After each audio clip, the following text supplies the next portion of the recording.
Hema, yes, ഇത് date by sort ചെയ്യണം. Sure.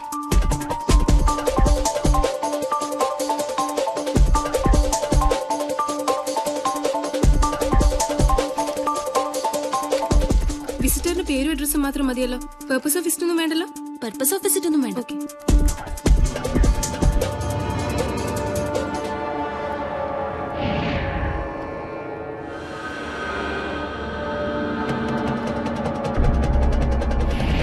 Father Abraham Punnakkattil, brother Punnakkattil. Sir,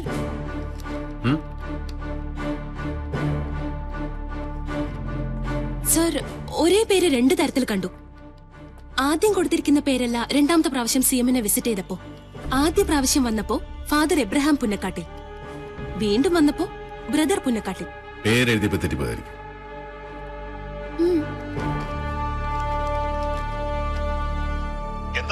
ആ പെയിൻ വന്നിട്ട് സിഎമ്മിനെ ഹോസ്പിറ്റലിൽ കൊണ്ടുപോയത് വീട്ടിൽ നിന്നാണോ ഓഫീസിൽ നിന്നാണോ? ഓഫീസിൽ വെച്ച പെയിൻ ഉണ്ടായത്. അവിടെ നിന്ന് തന്നെയാ ഹോസ്പിറ്റലിൽ പോയത്. ആ ഡേറ്റ് ഓർമ്മയുണ്ടോ? ഉണ്ട്, ജൂൺ 11. ശരി ലക്ഷ്മി, സർ, ജൂൺ 11 സിഎമ്മിന്റെ ഓഫീസ് ആരൊക്കെ വിസിറ്റ് ചെയ്തെന്ന് നോക്കി. സർ, സർ, ഇന്ന് ആദ്യം വന്നത് mister Lakshman, Kerala ration retailers association. എന്തിനാ വന്നേ? പർപ്പസ് ഓഫ് വിസിറ്റ് സിഎമ്മിനെ മീറ്റിംഗിന് ക്ഷണിക്കാൻ. അടുത്തത് ഒമേഗ ഫിലിംസ് എന്ന്. അവരെന്തിനാ വന്നേ? Purpose of visit documentary on CM. Documentary on CM. പിന്നെ വന്നാരാ? ഫാദർ പുന്നക്കാട്ടിൽ. അന്ന് ജൂൺ 11 വീണ്ടും സിഎമ്മിനെ വിസിറ്റ് ചെയ്തിട്ടുണ്ട് sir. Purpose of visit to invite CM. ഈ അച്ഛനാണോ അന്നത്തെ ലാസ്റ്റ് വിസിറ്റർ? അതിനുശേഷം സിഎമ്മിനെ ആരും വിസിറ്റ് ചെയ്തിട്ടില്ല sir. Connect me to the SP office Quilon. എനിക്ക് അമ്മിണി വർഗീസിനെ ഒന്ന് വേണം. ഓക്കെ. വീട്ടിലെ രജിസ്റ്ററും ഓഫീസിലെ സ്ലിപ്പുകളും എല്ലാം ഒന്നുകൂടെ ശരിക്കും പരിശോധിക്കും. If you feel any doubt call me. Sure sir. Hello. Hello madam, പെരുമാളാണ്. ഓർമ്മയുണ്ടോ ഈ മുഖം? പിന്നെ എനിക്ക് മാഡത്തിനെ കൊണ്ടൊരു ചെറിയ കാര്യമുണ്ട്. എന്താ? ഒരു അച്ഛന്റെ ഡീറ്റെയിൽസ് കിട്ടാനാ. അഡ്രസ് ഉണ്ടോ? അഡ്രസ് ഞാൻ പറഞ്ഞുതരാം. Father Abraham Punnakkattil, saint George church and orphanage, Perinad, Kollam. ഇല്ല, അങ്ങനെ ഒരു ചർച്ച് ഓർഫനേജോ പെരുന്നാട്ടില്ല പെരുമാൾ. ഒന്ന് അന്വേഷിക്കുക പോലും ചെയ്യാതെ ചുമ്മാ കേസ് അടിക്കല്ലേ? ഞാൻ പെരുന്നാട് താമസം, പിന്നെന്തിനാ ഗസ് ചെയ്യുന്നേ? അപ്പൊ ശരിക്കും ഇല്ലേ? ഇല്ല, 100% ഉറപ്പാ. ഓഹോ, എന്താ കാര്യം? ആരെയില്ലാതെ അന്വേഷിക്കൂ. ഇൻഫർമേഷൻ സമ്മാനം. ഇൻഫർമേഷൻ സമ്മാനോ? ഞാൻ കൊറിയർ അയച്ചു തരാം. ഒരു 5 Munch. Thank you so much. Okay.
ഏതാടാ നിന്റെ ഒറിജിനൽ മുഖം?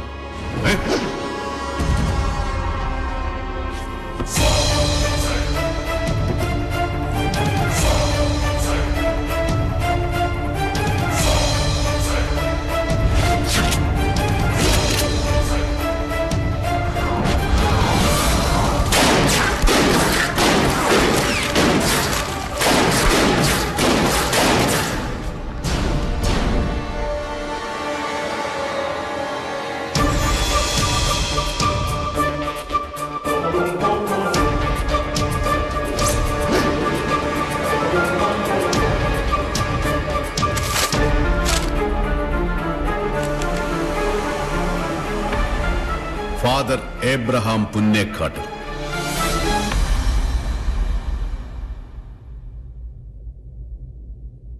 സ്വാമി വടകി, സ്വാമി ടെൻഷൻ അടിക്കണ്ട. സ്വാമിയുടെ ഒരു 3-4 ചോദ്യം അത്രേ ഉള്ളൂ. മുറുക്കാൻ കണ്ടില്ല? സ്വാമി മുറുക്കുന്ന കാണാൻ നല്ല ഭംഗിയാ. കുറച്ച് വാങ്ങിപ്പോട്ടെ? വേണ്ട സർ. സ്വാമി ഒരു ഫാദർ എബ്രഹാം പുന്നക്കാട്ടിൽ അറിയോ? അറിയാം സർ. 3-4 പ്രാവശ്യം കണ്ടിട്ടുണ്ട്. CM-നും അദ്ദേഹത്തെ അറിയാം. CM-നെ കാണാൻ അദ്ദേഹം CM-ന്റെ വീട്ടിലും പോയിട്ടുണ്ട്. അതെനിക്കറിയില്ല സർ. ആള് കുഴപ്പക്കാരനാണോ സർ? നല്ല ഒന്നാം തരം തരികിട അച്ഛൻ. അതുകൊണ്ടല്ലേ ഇങ്ങനെ ഒരു അന്വേഷണം വേണ്ടി വന്നു. ജൂൺ 11 ഇയാൾ CM-നെ കണ്ടിരുന്നു. അന്ന് ഉച്ചയ്ക്ക് 12 മണിക്കല്ലേ CM സുഖമില്ലാണ്ട് ഹോസ്പിറ്റലൈസ്ഡ് ആയത്. അതെ അതെ സർ, ഞാൻ ഓർക്കുന്നു. കഴിഞ്ഞ ദിവസം അദ്ദേഹം വീണ്ടും വന്നു. ഞാൻ സ്വാമിയെ കാണാൻ വന്ന ദിവസം. അതെ സർ. എന്തിനാ? CM-ന്റെ അസുഖത്തിനെ പറ്റി തിരക്കാനാ വന്നത്. അച്ഛൻ നടത്തുന്ന അനാഥാലയത്തിൽ CM ചെല്ലാമെന്നേറ്റിരുന്നു. അതിനെ പറ്റിയും പറഞ്ഞു. എന്നിട്ട് CM ഓഫീസിൽ വരാൻ തുടങ്ങിയിട്ട് വീണ്ടും വരാം, അല്ലെങ്കിൽ CM വല്ല പ്രോഗ്രാമിനും പോവുകയാണെങ്കിൽ പുറത്ത് വെച്ച് കണ്ടോളാമെന്നും പറഞ്ഞു. ഓ, എന്നിട്ട് എന്നെ വിളിക്കാം, അപ്പോ CM-ന്റെ പ്രോഗ്രാം പറഞ്ഞാൽ മതി എന്ന് പറഞ്ഞപ്പോ ഞാൻ എന്റെ നമ്പർ കൊടുത്തു. സ്വാമിയുടെ ഒരു ഹെൽപ്പ് എനിക്ക് വേണം. ഓ, ഞാൻ എന്റെ നമ്പർ തരാം. ഇനി ആ അച്ഛൻ എപ്പോഴെങ്കിലും വിളിച്ച ആ സെക്കൻഡിൽ അയാൾക്ക് സംശയം തോന്നാതെ വേറെ ഏതെങ്കിലും ഫോണിൽ നിന്ന് തന്നെ വിളിക്കണം. ഇയാൾ വലിയ കുഴപ്പക്കാരനാണോ സാർ? കുഴപ്പക്കാരനാകുന്നവനും അയാളെ പിടിക്കണ്ടേ? വേണം സാർ. ആളിതാണോ എന്ന് നോക്കി.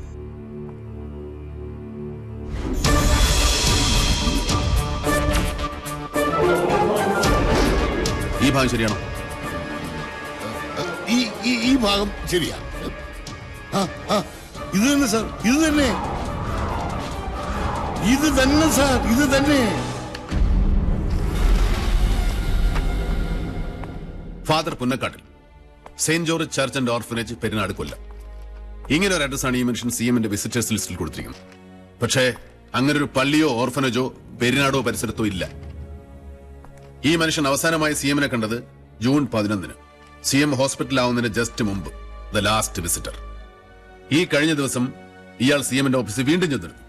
CM-ന്റെ പുറത്തെ പ്രോഗ്രാമിനെ കുറിച്ച് അന്വേഷിക്കാൻ. എന്തിനാണ്? You can guess it. Let me repeat. അവർ CM is not safe. CM നാളെ മുതൽ ഓഫീസിലെത്തുമെന്നാണ് ഞാൻ മനസ്സിലാക്കിയത്. പൊക്കോളാൻ അനുവദിച്ചിട്ടുണ്ട്. എനിക്കൊരു റിക്വസ്റ്റ് ഉണ്ട് സർ, അത് നടക്കരുത്. ഈ മനുഷ്യൻ പിടിയിലാകുന്നതുവരെ CM-ന്റെ മൂവ്മെന്റ്സ് റെസ്ട്രിക്ട് ചെയ്തേ പറ്റൂ. പറഞ്ഞ് സമ്മതിപ്പിക്കുന്ന കാര്യം എളുപ്പമല്ല. ശ്രമിക്കാം. CM-ന്റെ വീട്ടിലെ സെക്യൂരിറ്റി കുറച്ചുകൂടി കർശനമാക്കേണ്ടി വരും. തീർച്ചയായും. അതുപോലെ ഗസ്റ്റിനെയും വിസിറ്റേഴ്സിനെയും. ഇനി പാർട്ടിക്കാരായാൽ പോലും മാക്സിമം അവോയ്ഡ് ചെയ്യണം. നടക്കില്ല, അത് നടക്കില്ല. പാർട്ടിക്കാരെ അവോയ്ഡ് ചെയ്യാൻ പറ്റില്ല. ക്ഷമിക്കണം, ഞാൻ അറിയാതെ ചോദിക്കുകയാണ്. നിങ്ങളൊരു പോലീസ് ഓഫീസറാണോ പൊളിറ്റീഷ്യനാണോ? ഞാൻ എന്ത് കുന്തോ ആയിക്കോട്ടെ, നടപ്പുള്ള കാര്യമാണ് ഞാൻ പറഞ്ഞത്. ഡോക്ടറെ കതറുകാരെ പോലെയല്ല, ഇവിടെ പാർട്ടിക്കാണ് ഇമ്പോർട്ടൻസ്. സാർ ഒരു കാര്യം ചെയ്യും, ക്ലിഫ് ഹൗസിൽ ടിക്കറ്റ് വെച്ച് ആളെ കയറ്റി CM-നെ കാണാൻ. പറഞ്ഞോണ്ട് പോണേ പ്ലീസ്.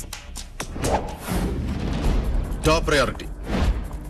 ഈ ഫോട്ടോയുടെ ഏകദേശ രൂപമുള്ള മനുഷ്യനെ എങ്ങനെയും കണ്ടുപിടിച്ചേ മതിയാവും. അതും ജീവനോട്. It's important. ഒരു തരത്തിലുള്ള റെസ്ട്രിക്ഷൻസും നിങ്ങൾക്കുണ്ടാവില്ല. ഏത് അസമയത്തും എവിടെയും കയറി പരിശോധിക്കാം. Highways, all roads, vehicles, hotels, restaurants, അങ്ങനെ സംശയമുള്ള എന്തും. സാർ, അത്രയും ടോപ്പ് പ്രയോറിറ്റി ആണെങ്കിൽ ലുക്കൌട്ട് നോട്ടീസ് കൊടുത്തൂടെ? അങ്ങനെ പല വഴികളുണ്ട്. എന്നിട്ടും അത് ചെയ്യാതിരിക്കുന്നതിന് എന്തെങ്കിലും തക്കതായ കാരണം ഉണ്ടാവും. സാർ, ഇത്രയും മന്ത്യവയോധികനായ ഒരു വൈദികൻ എന്താ സാർ അദ്ദേഹം ചെയ്തത്? ഓഹോ, അതറിഞ്ഞാലേ ഇയാൾ പിടിക്കുള്ളൂ. Sorry sir.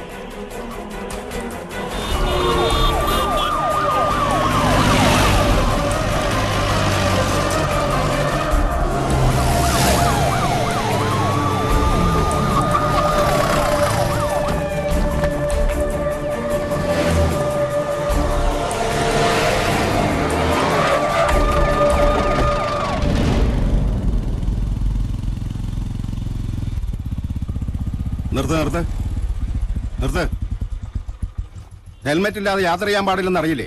സോറി, വെച്ച് കേസുണ്ട്. എത്രയാ? 500 രൂപ.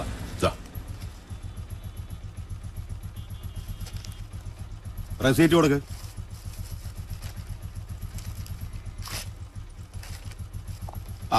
Thank you.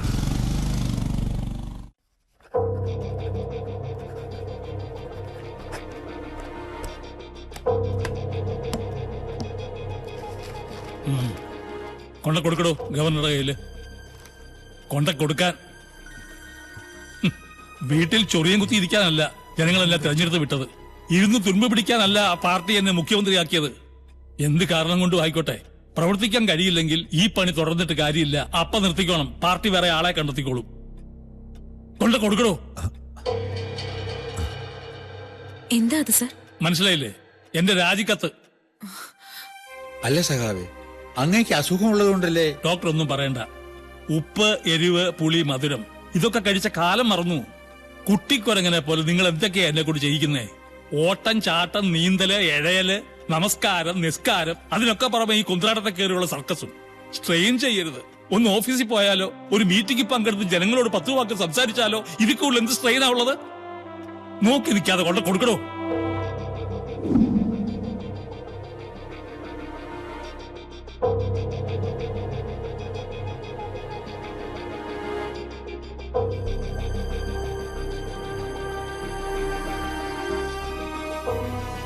ഇനിയും വച്ച് നീട്ടാതെ ഉള്ള കാര്യം അദ്ദേഹത്തോട് പറയാണ് നല്ലത്.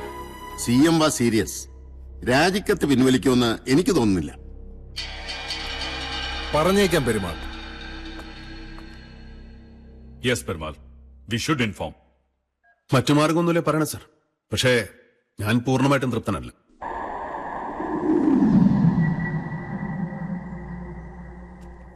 മനസ്സിലായി മനസ്സിലായി. പക്ഷേ നിങ്ങളതൊക്കെ ചോദിക്കേണ്ടത് ആ വകുപ്പിലെ മന്ത്രിയോടാണ്, CM-നോടല്ല. ഏതായാലും അദ്ദേഹത്തെ വിളിക്കൂ കേട്ടോ.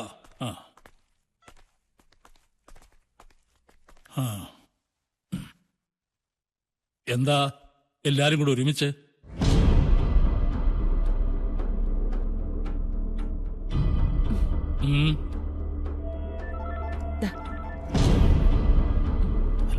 ഞാൻ പറഞ്ഞിട്ടുണ്ട്. ശരി ശരി.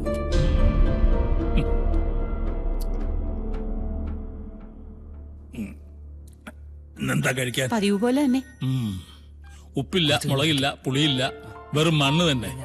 വല്ലാത്തൊരവസ്ഥയാ എന്റേത്. ഇനി താൻ അകത്തോട്ട് ചെല്ല്, ഞങ്ങൾക്ക് ഇത്തിരി സ്വകാര്യം പറയാനുണ്ട്.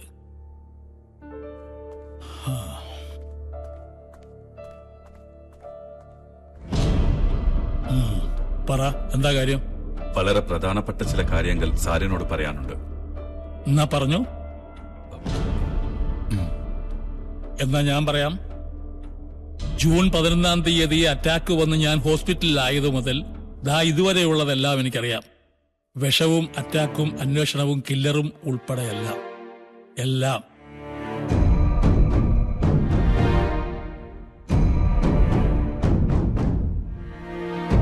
വാസു എന്റെ പൊളിറ്റിക്കൽ സെക്രട്ടറി മാത്രമല്ല, എന്റെ മനസാക്ഷി സൂക്ഷിപ്പുകാരൻ കൂടിയാണ്. അങ്ങനെ എന്തെങ്കിലും എന്നിൽ നൊളിക്കാനോ മറയ്ക്കാനോ അയക്ക് സാധിക്കില്ല. എല്ലാം അറിഞ്ഞിട്ടാണോ സാറ് റിസൈൻ ചെയ്യുമെന്ന് പറഞ്ഞ് ഭീഷണിപ്പെടുത്തിയത്? നിങ്ങൾ സസ്പെൻസ് കളിച്ചപ്പോ ഞാനും ഒന്ന് കളിച്ചു, അത്രേ ഉള്ളൂ. താനല്ലേ ഇതിന്റെ അന്വേഷണ ഉദ്യോഗസ്ഥൻ പെരുമാൾ? അതെ സർ. നമ്മൾ തമ്മിൽ കാണുന്ന ആദ്യമായിട്ടാണ്. പക്ഷെ തന്റെ പേര് വളരെ പ്രസിദ്ധമാണല്ലോ. എന്റെ ശത്രുക്കൾ ആരാണെന്ന് ഞാൻ തന്നെ പറയണോ? പേടിക്കണ്ട, ഞാനിതൊന്നും ഒരിക്കലും ഒരു പത്രക്കാരോടും പറയത്തില്ല കേട്ടോ. പലരും കരുതും പോലെയല്ല, CM-ഉം പാർട്ടിയും ഒന്ന് തന്നെയാ. പക്ഷേ പത്രക്കാർക്ക് ഇത്തരം വാർത്തകൾ കിട്ടേണ്ട താമസം. ഓവർ ടൈം ഇരുന്ന് പണിയെടുത്ത് അതിനെ 10-15 ഇരട്ടിയാക്കും. ഈ വാർത്തകളൊന്നും പാർട്ടിയുടെ മേൽഘടകത്തെ തീരെ ബാധിക്കില്ല. പക്ഷേ കീഴ്ഘടകങ്ങളോ അനുഭാവികളോ സാധാരണ ജനങ്ങളോ പ്രകോപിതരായേക്കാം, അവർ തെരുവിൽ ഇറങ്ങിയേക്കാം. അതൊക്കെ ഓർത്താ ഞാൻ സസ്പെൻസ് കളിച്ചത്, സഹകരിച്ചത്. എന്നുവെച്ച് എന്നെ കുറെ നാളുടെ വീട്ടുതടങ്കലിലാക്കാനാണ് ഭാവമെങ്കിൽ ഞാൻ എന്റെ ഇഷ്ടത്തിന് പുറത്തെയാടും. മുമ്പ് കുറെ നാൾ ജയിലിൽ കിടന്നതാ, ഇനി വയ്യ. അതുകൊണ്ട് എത്രയും വേഗം തന്റെ അന്വേഷണം പൂർത്തിയാക്കണം. സർ, ജൂൺ 11-ന് ആശുപത്രി എത്തുന്നതിന് മുമ്പ് നടന്ന സംഭവങ്ങളെല്ലാം ഓർമ്മയിലുണ്ടാവൂ? കുറച്ചു ദിവസമായില്ലേ, ഓർമ്മ കിട്ടിയാൽ ഞാൻ അറിയിക്കാം. മതി സർ. ഞാനൊരു വയസ്സൻ, മരിക്കാൻ എനിക്ക് ഭയമില്ല. പക്ഷേ ആ മരണം ഒരു ദുരന്തമായാൽ നിങ്ങളൊക്കെ സംശയിച്ചതുപോലെ ഇവിടെ പലതും നടന്നേക്കും. എന്നെ ചൊല്ലി നിരപരാധികളായ എന്റെ പ്രിയപ്പെട്ട സഹാക്കൾ പലരും പഴിയാക്കേണ്ടി വരും. എന്റെ ജീവനേക്കാൾ എനിക്ക് വിലപ്പെട്ടതാണ് എന്റെ പാർട്ടി, അതിലും വലുതാണ് എന്റെ സഹാക്കൾ. ഞാൻ കാരണം ഒരു തുള്ളി രക്തം ഈ മണ്ണിൽ വീണാൽ എനിക്കത് സഹിക്കില്ല. ഒരു നല്ല കമ്മ്യൂണിസ്റ്റുകാരനായി ജീവിച്ച് ഒരു നല്ല കമ്മ്യൂണിസ്റ്റായി എനിക്ക് മരിക്കണം, മറ്റൊന്നും വേണ്ട. എത്രയും വേഗം ഇതിന്റെ പിന്നിൽ ആരായാലും അവരെ നിയമത്തിന്റെ മുമ്പിൽ കൊണ്ടുവരണം. ഞാനെന്നൊരു വ്യക്തിക്ക് വേണ്ടിയല്ല ഇത്. മനസ്സിലായി സർ, ഞാൻ കൊണ്ടുവന്നിരിക്കും. It's A promise. ആ പെരുമാൾ സർ. ഒരു കാര്യം കൂടി, അന്വേഷണം ഇതിനോടകം കുറെ ദൂരം എത്തിയിട്ടുണ്ടാവുമല്ലോ സർ. എന്തെങ്കിലും തുമ്പോ തുരുമ്പോ സൂചനകളോ? ചില സംശയങ്ങളില്ലാതില്ല. ആ സംശയങ്ങളെല്ലാം സത്യമായി തീർന്നാൽ അത് അങ്ങേക്കത്ര കേൾക്കാൻ സുഖമുള്ള കാര്യമായിരിക്കില്ല. അത്രമാത്രമേ എനിക്കിപ്പോൾ പറയാൻ പറ്റൂ. സർ.